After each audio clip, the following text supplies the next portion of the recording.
안녕하세요. 정년 목사입니다. 10월 17일 말씀 묵상 함께 하겠습니다. 열왕기상 17장 8절에서 24절의 말씀입니다. 주님께서 엘리야에게 말씀하셨다. 이제 너는 시돈에 있는 사르밧으로 가서 거기에서 지내도록 하여라. 내가 그곳에 있는 한 과부에게 명하여서 내게 먹을 것을 주라고 일러두었다. 엘리야는 곧 일어나서 사르밧으로 갔다. 그가 성문 안으로 들어설 때에 마침 한 과부가 땔감을 줍고 있었다. 엘리야가 그 여인을 불러서 말하였다. 마실 물을 한 그릇만 좀 떠다 주십시오. 그 여인이 물을 가지러 가려고 하니 엘리야가 다시 여인을 불러서 말하였다. 먹을 것도 조금 가져다 주시면 좋겠습니다. 그 여인이 말하였다. 어른께서 섬기시는 주 하나님께서 살아계심을 두고 맹세합니다. 저에게는 빵 한 조각도 없습니다. 다만 뒤주에 밀가루가 한 줌 정도, 그리고 병에 기름이 몇 방울 남아 있을 뿐입니다. 보시다시피 저는 지금 땔감을 줍고 있습니다. 이것을 가지고 가서 저와 제 아들이 죽기 전에 마지막으로 남아있는 것을 모두 먹으려고 합니다. 엘리야가 그 여인에게 말하였다. 두려워하지 말고 가서 방금 말한 대로 하십시오. 그러나 음식을 만들어서 우선 나에게 먼저 가지고 오십시오. 그 뒤에 그대와 아들이 먹을 음식을 만들도록 하십시오. 주님께서 이 땅에 다시 비를 내려주실 때까지 그 뒤주의 밀가루가 떨어지지 않을 것이며 병의 기름이 마르지 않을 것이라고 주 이스라엘의 하나님께서 말씀하셨습니다. 그 여인은 가서 엘리야의 말대로 하였다. 과연 그 여인과 엘리야와 그 여인의 식구가 여러 날 동안 먹었지만 뒤주의 밀가루가 떨어지지 않고 병의 기름도 마르지 않았다. 주님께서 엘리야를 시켜서 하신 주님의 말씀대로 되었다. 이런 일이 있은 뒤에 이 집 여주인의 아들이 병이 들었다. 그의 병은 매우 이중하여서 끝내는 숨을 거두고 말았다. 그러자 그 여인은 엘리야에게 이렇게 말하였다. 하나님의 사람이신 어른께서 저와 무슨 상관이 있다고 이렇게 저에게 오셔서 저의 죄를 기억하게 하시고 제 아들을 죽게 하십니까? 엘리야가 그 여인에게 아들을 달라고 하면서 그 여인의 품에서 그 아이를 받아 안고 자기가 머물고 있는 다락으로 올라갔다. 그리고 그를 자기의 침대 위에 뉘어놓고 주님께 부르짖었다. 주 나의 하나님, 어찌하여 내가 머물고 있는 이 집의 과부에게 이렇게 재앙을 내리시어 그 아들을 죽게 하십니까? 그는 그 아이의 몸 위에 3번이나 엎드려서 몸과 몸을 맞춘 다음 주님께 또 부르짖었다. 주 나의 하나님, 제발 이 아이의 호흡이 되돌아오게 하여 주십시오. 주님께서 엘리야가 부르짖는 소리를 들으시고 그 아이의 호흡을 되돌아오게 하여 주셔서 그 아이가 살아났다. 엘리야는 그 아이를 안고 다락에서 내려와서 아이를 돌려주면서 말하였다. 보시오, 아들이 살아났습니다. 그 여인이 엘리야에게 말하였다. 이제야 저는 어른이 바로 하나님의 사람이시라는 것과 어른이 하시는 말씀은 참으로 주님의 말씀이시라는 것을 알았습니다. 아멘.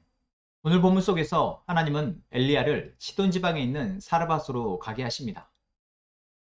온 이스라엘이 비가 내리지 않아서 가뭄이 들었고 엘리야가 머물고 있던 시냇가의 물도 말랐습니다. 하나님이 까마귀를 통해서 공급하시던 그 음식들도 하나님께서 공급하시는 것이지만 이제 하나님은 엘리야로 하여금 또 다른 곳으로 가서 그곳에서 하나님의 공급하심을 보도록 하시는 것입니다.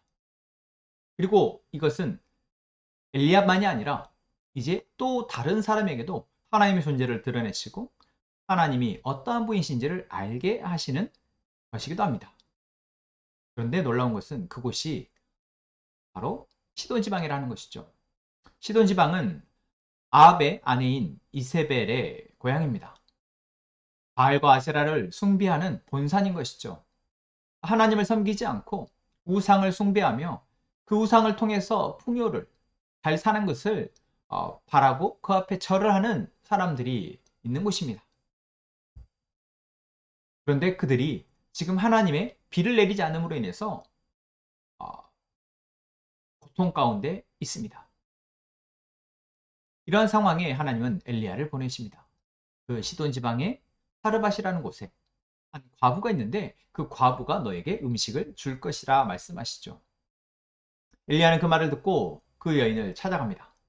그런데 그 여인을 만나고 보니 그 여인 역시 먹을 것이 없어서 이제 오늘 먹을 그 빵만 만들어서 자기와 자기 아들이 먹고 이제 죽어야겠다 라고 생각하고 있는 차였던 것입니다. 이제 한 끼 빵을 만들어서 먹고 죽으려 하는 이들에게 하나님은 엘리야를 보내셔서 하나님의 은혜를 베푸시는 것입니다. 엘리야가 이 여인에게 자신에게 빵을 만들어 가져오라 합니다. 그런데 이 여인은 놀랍게도 자기가 먹을 마지막 빵, 더군다나 자기만이 아니라 자기 하나밖에 없는 아들이 먹을 그 마지막 빵을 이 엘리야에게 가져다 줍니다. 그러면서 뭐라고 말합니까? 어른께서 섬기시는 하나님의 살아계심을 두고 맹세하죠. 빵이 없다라는 것. 하지만 당신에게 가져다 드리겠다 합니다. 이 여인이 하나님이 왜 이 여인을 찾아오셨나 생각해 보면 바로 이러한 여인의 고백이 있었기 때문인 것입니다.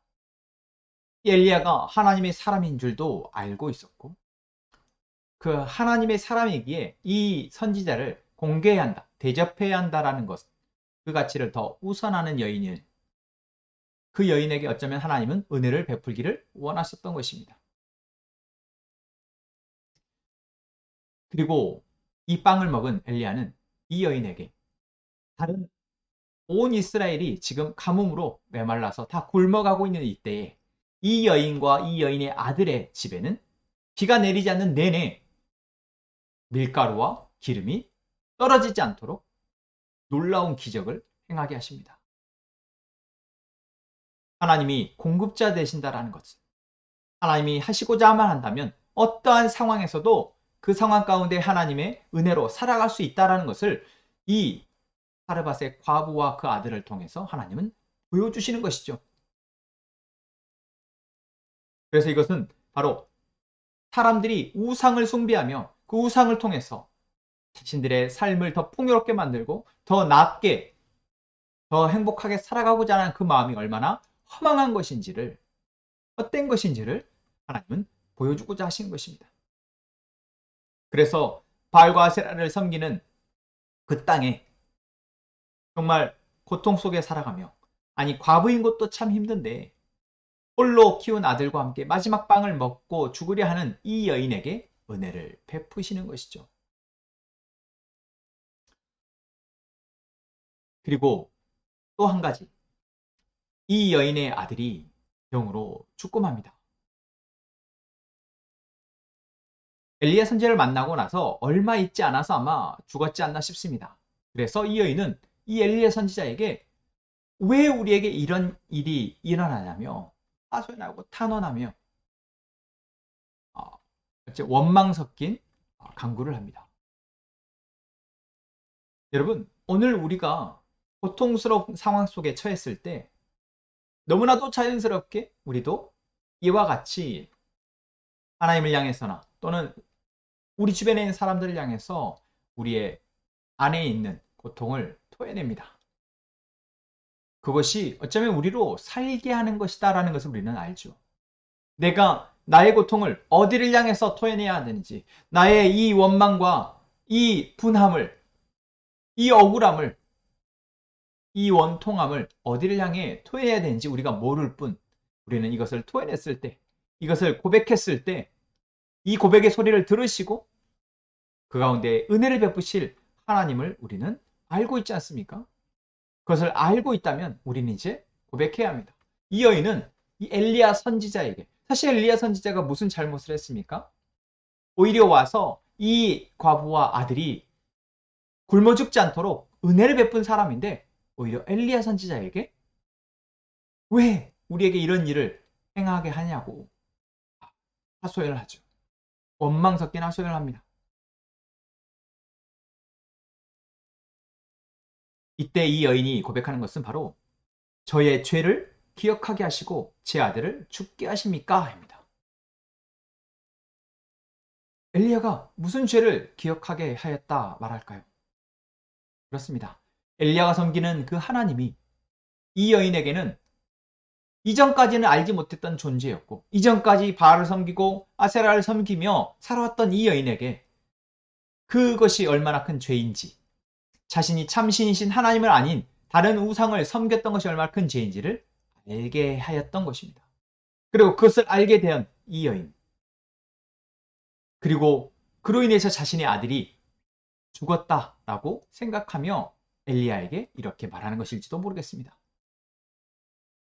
그리고 또 한편으로 이렇게 말도 안 되는 기적을 행할 수 있는 그 하나님이 자신의 아들을 병을 고치지 않고 고쳐주시지 않고 죽게 했다라고 또 탄원한 것일 수도 있겠죠.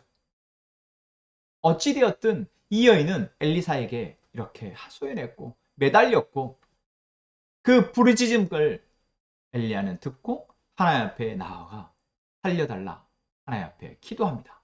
그리고 하나님은 살려주십니다. 여러분, 오늘 우리의 상황 속에서 우리는 누구를 바라며 누구를 신뢰하며 살아가고 있습니까? 하나님이기를 원합니다. 하나님은 우리의 공급자이심을 믿고 담대하게 오늘 우리의 어려운 상황을 헤쳐나가는 저희가 되기를 원합니다. 우리가 고통스러운 상황 가운데 있을 때 하나님 앞에 부르짖으며 하나님 앞에 하소연하며 우리의 이 힘겨운 상황들을 견뎌내고 이겨내는 저희가 되기를 소망합니다. 하나님은 들으시고 하나님은 우리 가운데 은혜를 베푸실 것입니다. 이방년이었던 사르밧 과부에게도 베푸셨던 그 하나님이, 은혜를 베푸신 하나님이, 우리를 사랑하시는 그 하나님, 하나님을 사랑하며 하나님으로 살아가기를 원하는 우리에게 어찌 은혜를 베풀지 않으실 수 있겠습니까?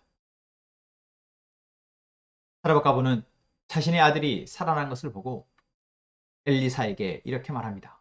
아들이 살아났습니다. 이제야 저는 어른이 바로 하나님의 사람이시라는 것과 어른이 하시는 말씀은 참으로 주님의 말씀이시라는 것을 알게 되었습니다. 그렇습니다. 이 여인은 자신의 먹을 것을 책임지시는 그 하나님의 은혜와 자신의 아들이 죽었음에도 불구하고 다시 살리신 그 하나님의 놀라움을 고백하고 있는 것입니다. 여러분, 오늘 우리에게도 이러한 고백이 나올 수 있도록 하나님은 일하실 것입니다. 일하고 계신 그 하나님을 보기를 원합니다. 그 하나님을 신뢰하기를 원합니다. 기도하겠습니다. 하나님, 오늘도 우리와 함께 하시며 우리의 공급자 되시며 우리의 보호자 되시고 우리의 생명을 지키시고 살리시는 하나님을 우리가 바라보며 감사합니다. 하나님께서 우리에게 베푸신 이 놀라운 은혜를 우리가 헛으로 보내지 않게 하시고 잊지 않게 하시고 이제는 그 은혜로 살아가게 하여 주옵소서. 우리가 어려운 가운데 있을 때, 우리가 고통 가운데 있을 때 우리의 주관자 되시는 그 하나님을 바라보아 하나님 앞에 부르짖어 기도하며 하나님의 은혜로 살아가는 저희가 되게 하여 주옵소서. 함께복한 선한목자교회가 하나님이 기뻐하시는 교회로 하나님의 은혜를 알고 그 은혜로 온 세상 가운데 하나님의 나라와 하나님의 뜻을 드러내는 교회로 세워갈 수 있도록 주님 도와주옵소서. 우리의 기도를 들으시며 감사하며 예수님의 이름으로 기도합니다.